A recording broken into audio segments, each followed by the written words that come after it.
Welcome to the online Undoing of Fear class.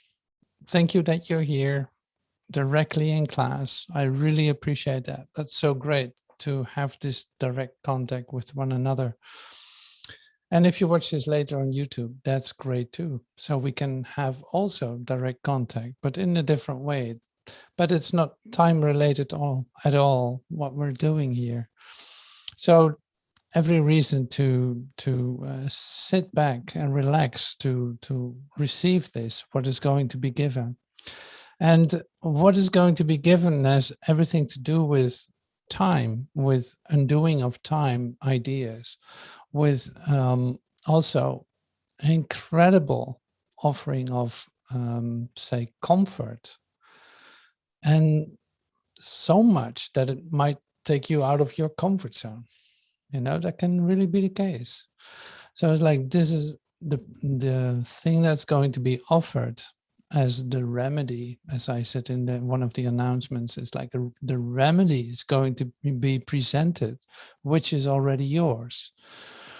And that is presented in this part of the chapter in such a lovely way that it's like, oh my God, it's really made easy to feel that comfort.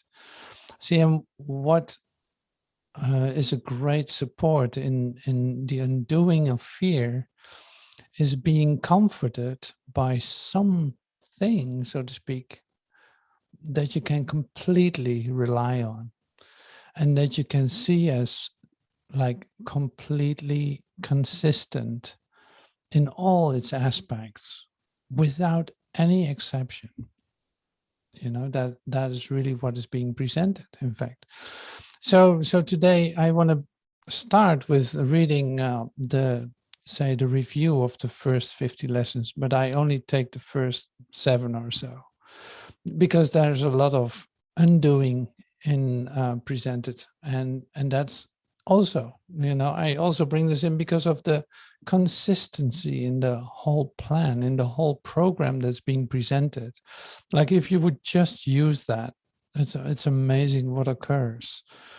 And I speak from deep experience. That's why I offer this. Otherwise, I had no reason to do this, So that's why I have my little 20-minute book, like a very old copy of it. And the 20-minute book is then the review of the first 50 lessons, as you can download it on the EV Hub website. Anyway, you have read it, or you can read it in your urtext, or in your A Course in Miracles book. So it's lesson 51.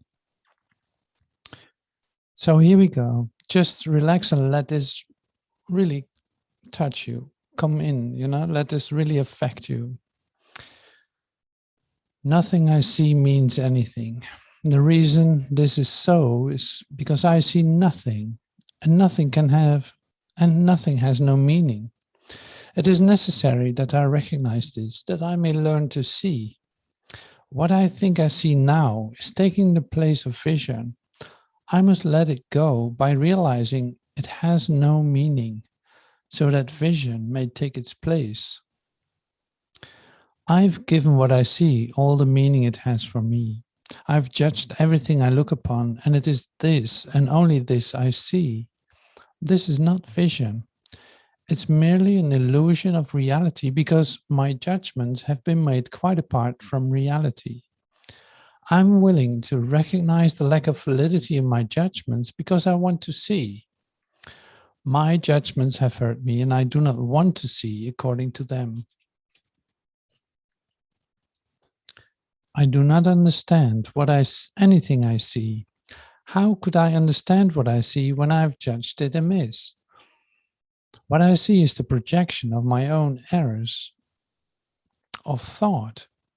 I do not understand what I see because it is not understandable. There is no sense in trying to understand it, but there is every reason to let it go and make room for what can be seen, understood, and loved.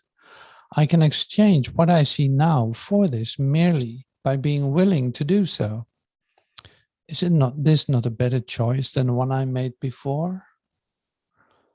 These thoughts do not mean anything.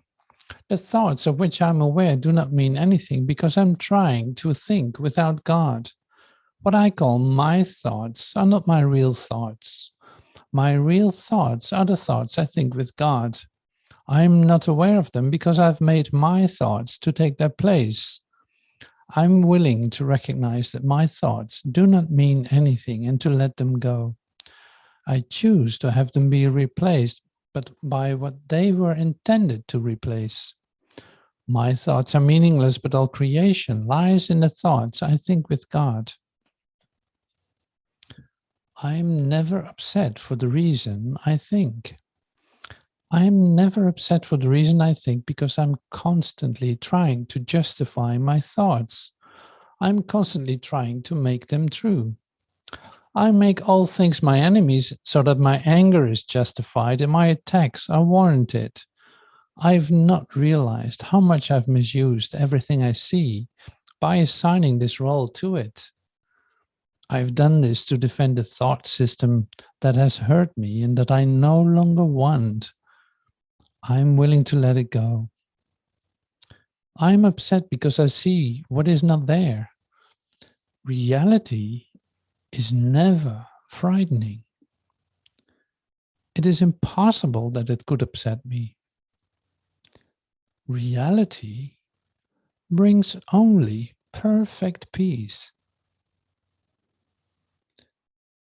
When I'm upset, it is always because I've replaced reality with illusions I made up. The illusions are upsetting because I've given them reality and thus regard reality as an illusion. Nothing in God's creation is affected in any way by this confusion of mine. I'm always upset by nothing. I see only the past. As I look about, I condemn the world I look upon. I call this seeing. I hold the past against everyone and everything, making them my enemies. When I've forgiven myself and remembered who I am, I will bless everyone and everything I see. There will be no past and therefore no enemies. And I will look with love on all that I failed to see before. See, now you see in this context of the present memory and the undoing of fear, and also what I shared in the beginning of the comfort that is being given, like reality is never frightening. Have you ever heard it in reading these lessons? I didn't this way. No. So this is really great. Our focus today is then on the comfort and not on the fear. So we're not going to examine fear, but we're going to, let this comfort come to us and see that that reality can never be frightening.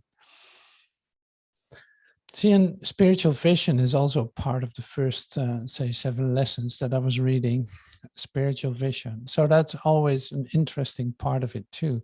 And it's like you think that then it is like putting a different kind of goggles on your head and seeing it all differently.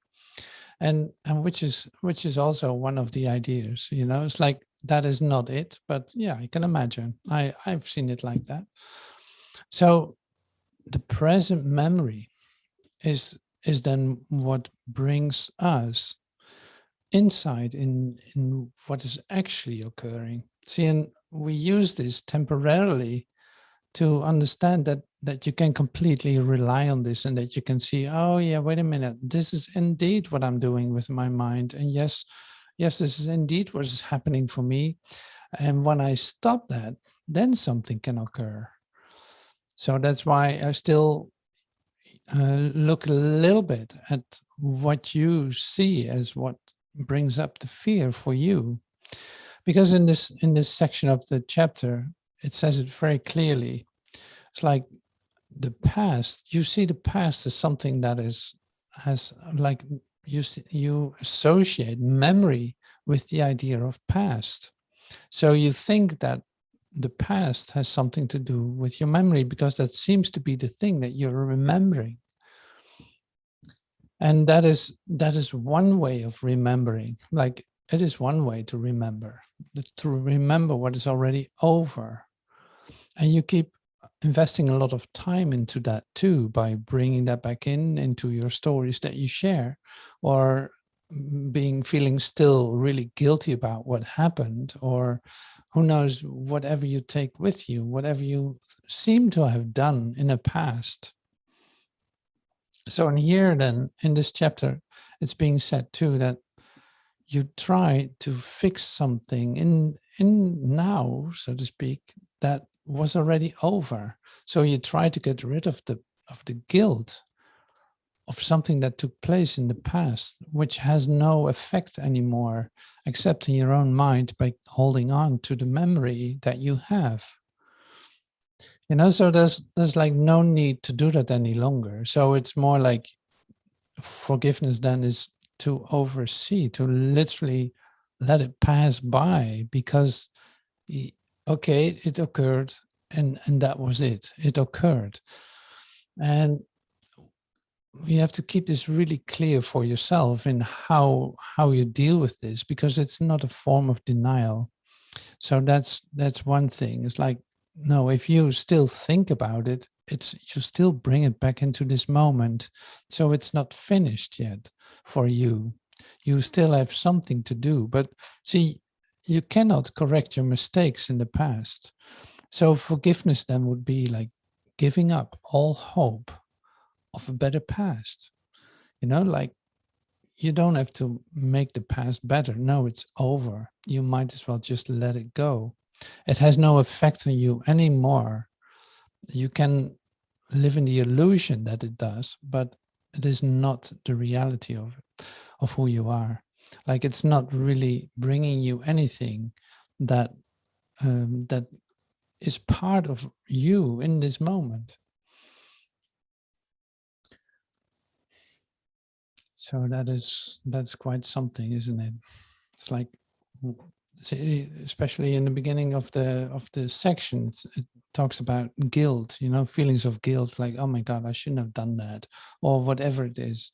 Like, you still feel guilty about certain points, and then hope that you can get rid of it in some way to make it good with the person, and seeing that you're actually confirming the occurrence that took place. Like, no, what has taken place is gone, is over.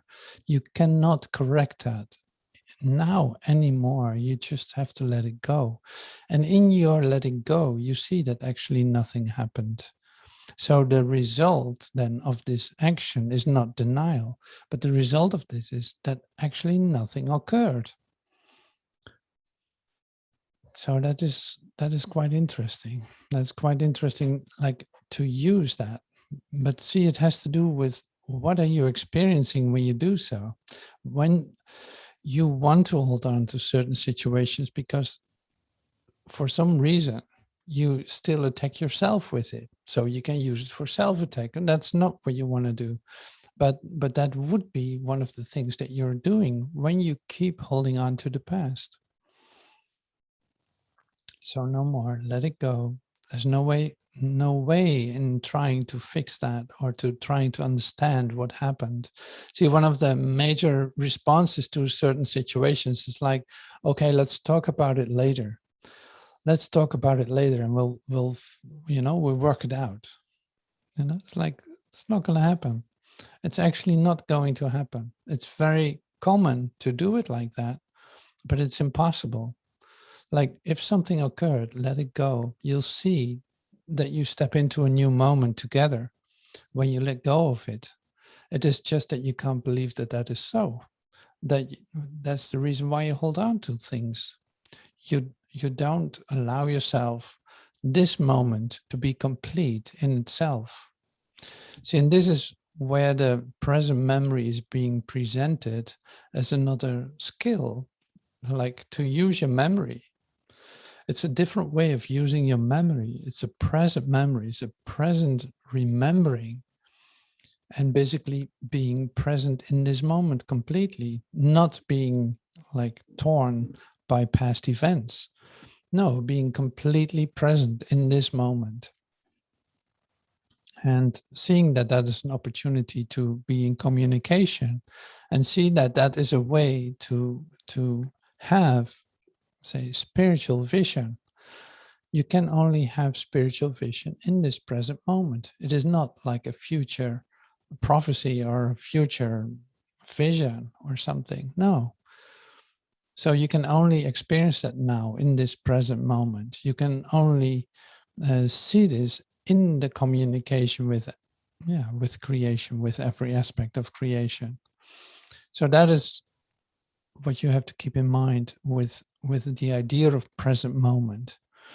Like, it's happening now, but it can only be new and complete when you allow that to happen by literally stepping aside with your ideas about the past, with your ideas about yourself, with your ideas about how things should be, and with any kind of expectation that you hold about the future, for instance.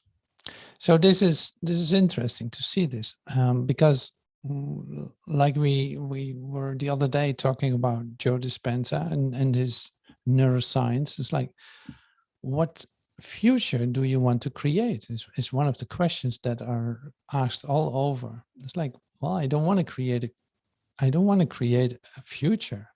He probably means the same, but uses confusing words in that to me, because it's like, well, let's just start letting this moment be complete and whole, and you will have no questions about the future.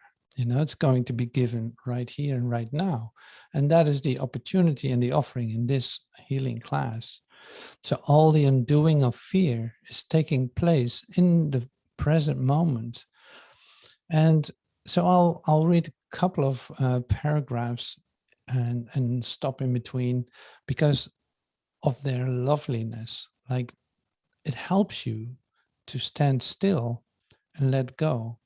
So first, the first part that I'm going to read is still, say, a summary or a compact piece in which you see what you do with your mind when you hold on to ideas from the past.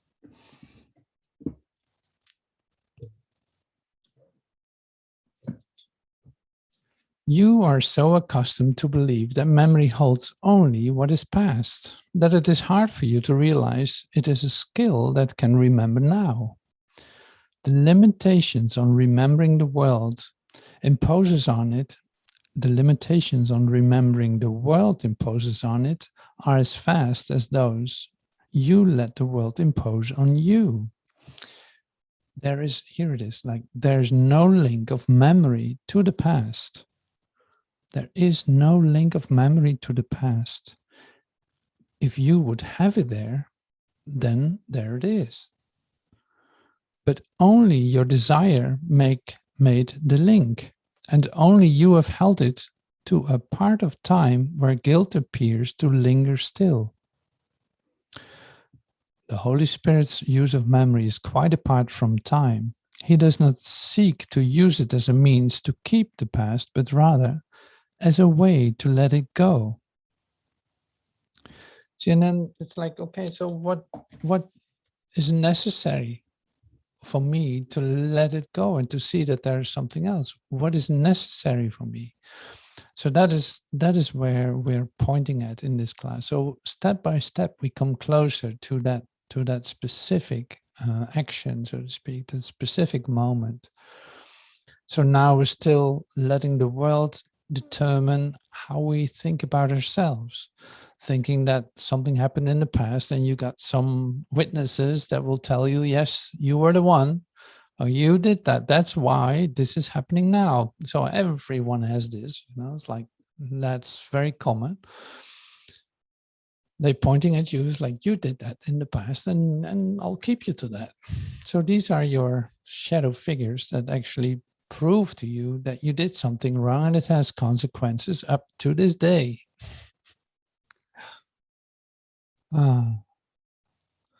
So that's great. Okay, so that's pretty clear as an example. I think I don't need to say much more about that because you recognize it. Can you see them appear already? They stand in front of you, telling you what you are. See, it's like you did this to yourself. So you have to recognize that. It's like you did this to yourself because you hold ideas about guilt. You cannot believe that it's you that does that. You can't believe it. And still it is true. Huh. Okay, so the next steps are actually very sweet to me. It's like absolutely beautiful in how this, say, remedy is being presented. And you can read more about this remedy too in chapter 2, in healing as release from fear. I used it once in the class, but it's really great. So healing is release from fear, 2F or something it was, I think. So it tells you all about the basic say principle behind all of this. Okay, so now we come back to the gentleness, to the comfort that is going to help you out of this, like the presentation of the remedy. And see, we're doing A Course in Miracles here. So it's like an active use of A Course in Miracles. And miracles is what this remembrance is. A miracle is what you are. So the principle behind all of this is the atonement.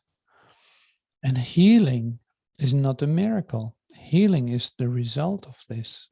That's what it says in chapter 2. It's like healing is the result. Using the miracle, say the direct remembrance, the sharing with your brother that you share a common source, is what helps you to get out of your mess, so to speak, out of your ideas about yourself. So it's a shift in vertical perception, like a shift into verticalness instead of the horizontal plane. See, all these aspects that we have read before, of that you have read in the Course in Miracles, are coming together in this. That's why I love the consistency of this. It is so amazing that it's like, okay, this is just falling all into place. And that's why we can present it like this too. It's amazing. Okay, so the next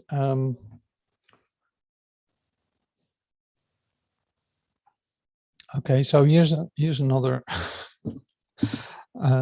this is B5. Remember nothing that you taught yourself.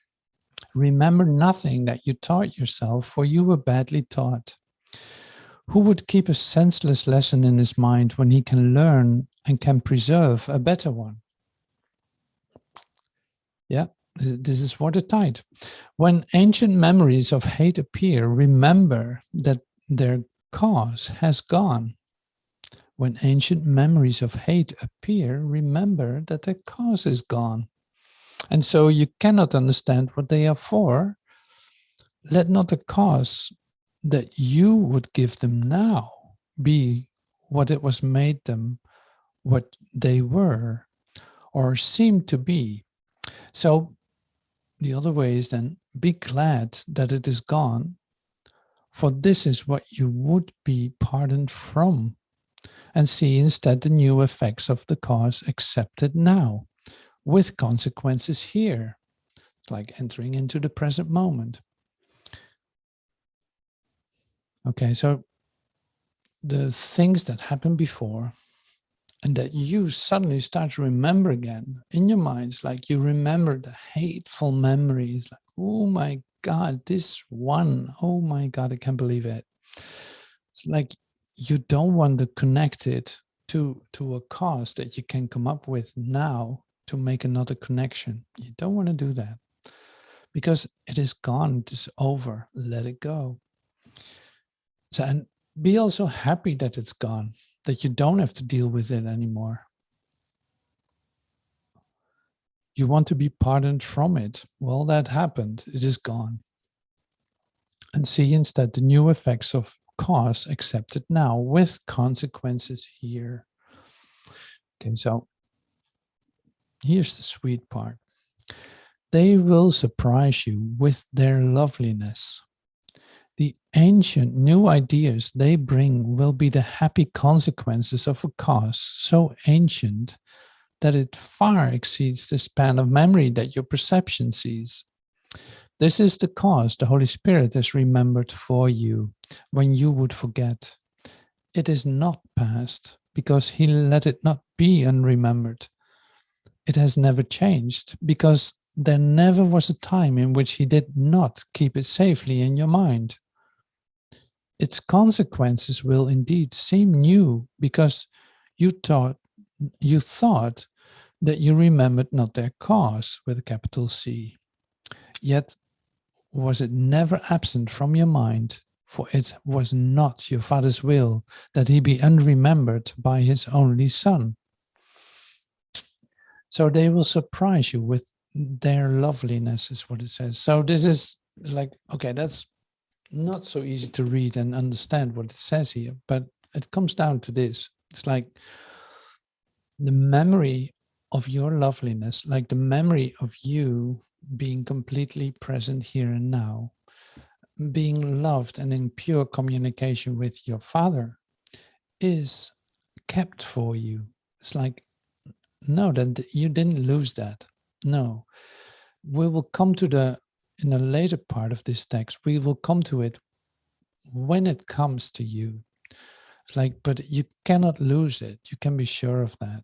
It's like, no, this is completely remembered. You carry it with you, whether you are aware of it or not. It is still there and it is remembered.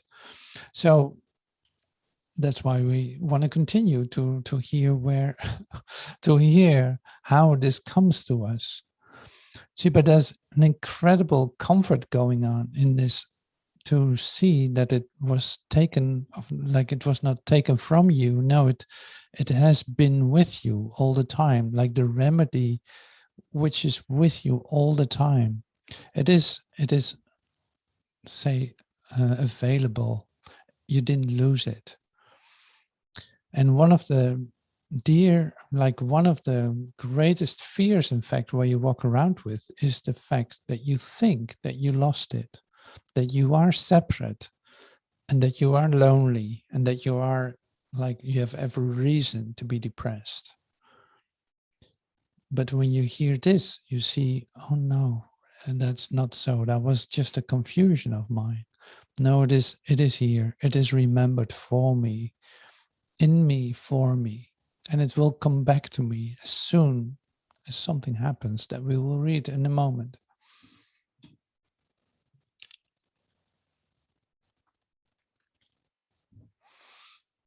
The miracle comes quietly into the mind that stops an instant and is still.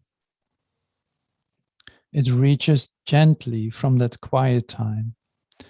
And from the mind it healed in quiet then, to other minds to share its quietness. And they will join in doing nothing to prevent its radiant extension back into the mind that caused all minds to be. Born out of sharing, there can be no pause in time to cause the miracle delay in hastening to all unquiet minds, and bringing them an instant stillness when the memory of God returns to them. Their own remembering is quiet now, and what has come to take its place will not be wholly unremembered afterwards. See, the miracle comes quietly into a mind that stops an instant and is still.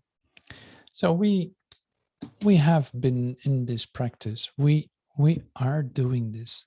So you can completely rely on that. That will give you what is being presented here. It's like it will give that to you. Stop for a moment and be still. Let your thoughts be what they are, but don't follow up on them. Just don't engage in them. Let them all quiet down. Take time. Take your quiet time. Be gentle with yourself. It's like, let open this gently up for yourself. So this is one of the ways to do that, like that's being presented here. He to whom time is given offers thanks for every quiet instant given him. Okay, so he to whom time is given offers thanks for every quiet instant giving him. That means you who have this quiet time, this quiet instant, you offer thanks to him. You offer thanks to him. For in that instant is his memory allowed to offer all its treasures to the Son of God, for whom they have been kept. How gladly does he offer them unto the one for whom he has been given them. Like it's really like the return. We've been practicing this also in the, say, in the miracle prayer meditations, like love which created me is what I am. His son loves his father, you know. I'm your son. I love you, Father. So this giving it back to God, so to speak, loving God with all of your heart is an essential part in your practice. Like that's why we spend time doing that. In this quiet time, you offer thanks to your Creator for the possibility of this occurrence, for the possibility of entering into the present moment and being free of something that was haunting you a moment ago, your past.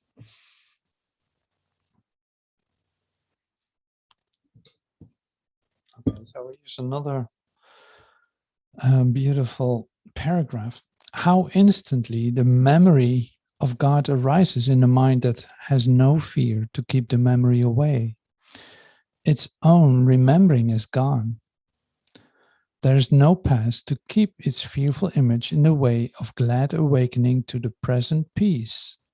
The trumpets of eternity resound throughout the stillness, yet disturb it not. And what is now remembered is not fear, but rather the cause that fear was made to render unremembered and undone. The stillness speaks in gentle sounds of love the Son of God remembers from before his own remembering came in between the present and the past to shut them out.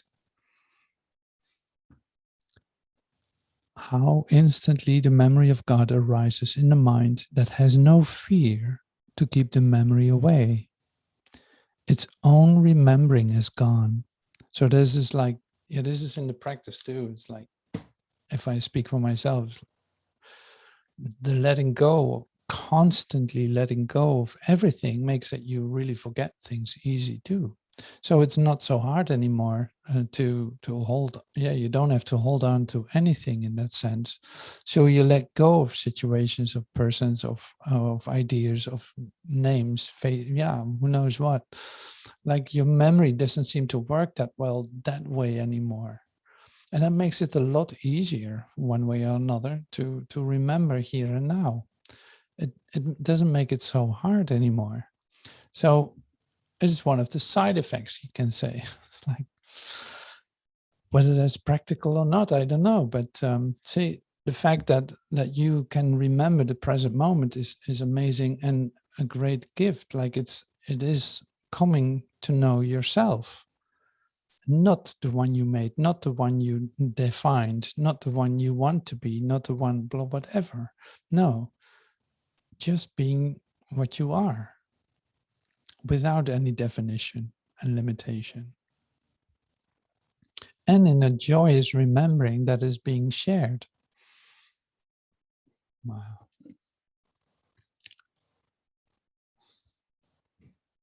Okay, so here's, and I will, this will be one of my end sentences. His Father wills that he be lifted up and gently carried over. Okay, so here it starts with the shore. His memory has not gone by and left the sun stranded forever on a shore where he can glimpse another shore which he can never reach. His father wills that he be lifted up and gently carried over.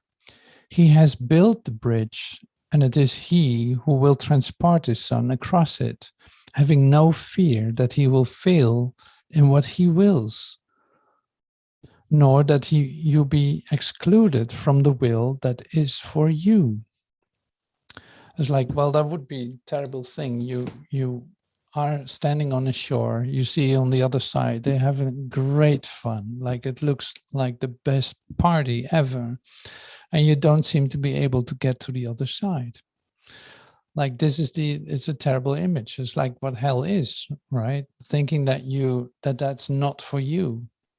So here, and these are, say, fundamental parts in your awakening too, thinking that this will work with everyone, but not you, like to become aware of those thoughts that you have, seeing that that is not true and that you will have to let go of it in order for you to be lifted up and hurled into reality, or in like transferred to the other side of the shore.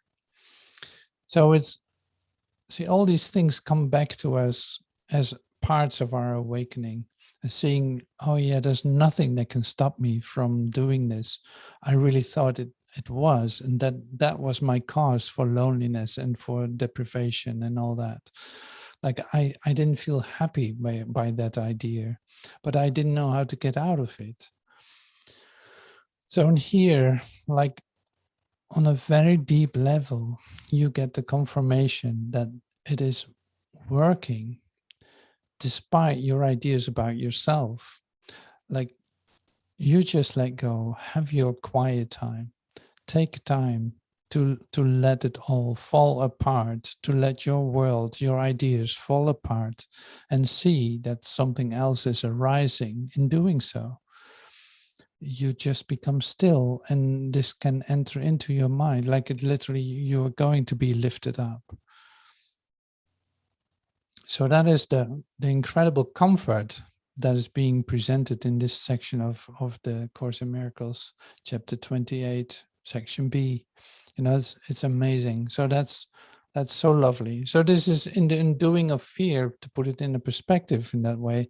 It's like there's some real fundamental, say, material being presented here that will help you to, on a deep level, feel the security, like you can rely on it. There are lots of things you don't have to do, like you don't have to hold on to your ideas. You don't have to make a past real. You don't have to correct the past and all of that. So that's incredible. So thank you for bearing with me, to join with me in this endeavor, and thank you for everything.